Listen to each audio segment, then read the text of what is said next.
प्रत्येक वर्षी नवीन नवीन ह्या याचिका दाखल करून सरकारला जेवी सांगत आहेत असे एक षडयंत्र जे आहे ते हे करून त्यांनी ह्या याचिका दाखल केलेल्या आहेत। त्यामध्ये महाराष्ट्र शासनानं ओबीसीची बाजू स्ट्रॉंगपणे मांडलेली आहे।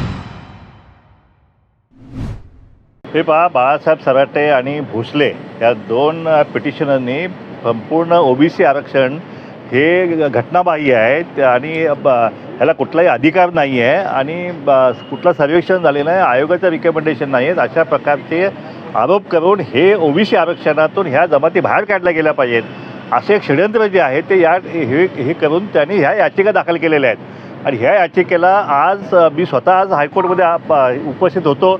यावेळी शासनाच्या वतीने एजीनी जोरदार आक्षेप घेत 50-55 वर्षापूर्वीचे GR जे आहे ती ही मंडळी चॅलेंज करत आहेत आणि असंच प्रत्येक वर्षी नवीन नवीन ह्या याचिका दाखल करून सरकारला जेवी सांगत आहेत आणि विनाकारण ह्या गरीब समाजाला सुद्धा ह्या विनाकारण एका वेगळ्या ह्याच्यामध्ये घेऊन जात आहेत आणि हे थांबवलं पाहिजे अशा प्रकारचं जोरदार ऑब्जेक्शन जे आहे ते एजीने आज हायकोर्टमध्ये केलेलं आहे। आणि बाकी सगळ्यांचे काही बरेच इंटरव्ह्युनिंग आहे, बरेच PIL आहेत, ह्या सगळ्यांचं हे करण्यासाठी पुन्हा आता कोर्टाने 7 तारखेला पुढची सुनावणी जी आहे ती 7 तारखेला ठेवण्यात आलेली आहे।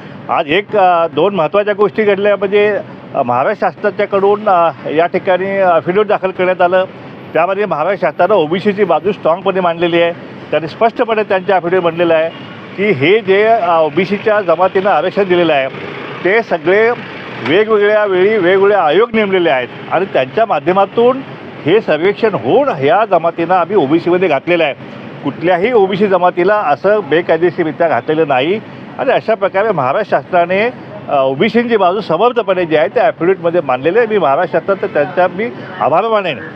जे राज्य मागासवर्गीय आयोगाचं अफिडेव्हिट जे आहे ते अजून आम्हाला मिळालेलं नाही, त्यामुळे त्याच्याविषयी मी आत्ताच काय वक्तव्य करणार नाही।